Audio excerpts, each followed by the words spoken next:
There absolutely should be regulation in place. And I think there should be some sort of permitting in place because it could get really dangerous and really nasty.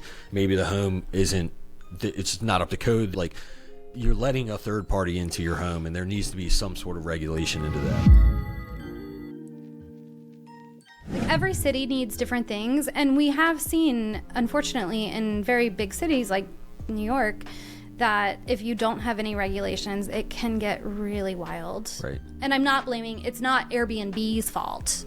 It can create more unaffordable housing, unfortunately. So I think that's a whole conversation. Yeah, it's a tough line to walk, I think, Yeah. because I look at regulation, like, as an investor, no one wants regulation, right? We just want to make money and do our thing, but in real life, you need regulation, right? There needs to be a healthy balance. There absolutely should be regulation in place, in my opinion.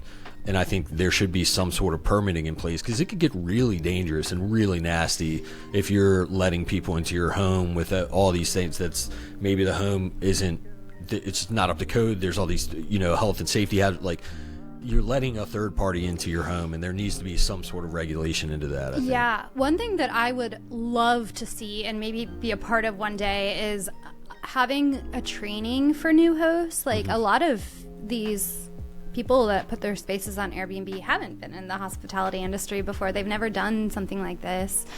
And so having like a training that new hosts have to complete in order to get their permit, like just a hospitality and safety training, I think could be so valuable. There's a few cities that do this, and I think it's going to become more popular, but what I have noticed a lot is cities do make a lot of money from the transient occupancy taxes. I want to say Richmond's is like 7%. I think Henrico's 8%, so maybe Richmond's 8 as well. It's a pretty big chunk.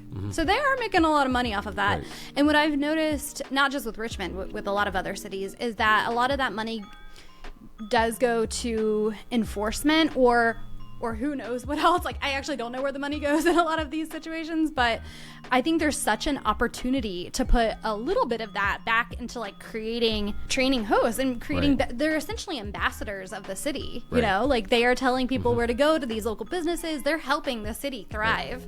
And so like investing in them seems like a no-brainer to me. And I hope that we start to see more cities like take advantage of that community.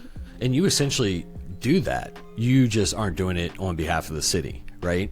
And so, because you have all kinds of experience onboarding hosts and helping them be successful and do things the right way, and you could probably sprinkle in some like aspect of like health and safety into that onboarding as well. Yeah, it would be interesting to see if the city adopts anything like that. They want to do like rental inspections and all these, they have all these different programs, but I do think the short-term to mid-term rental aspect is somewhat overlooked.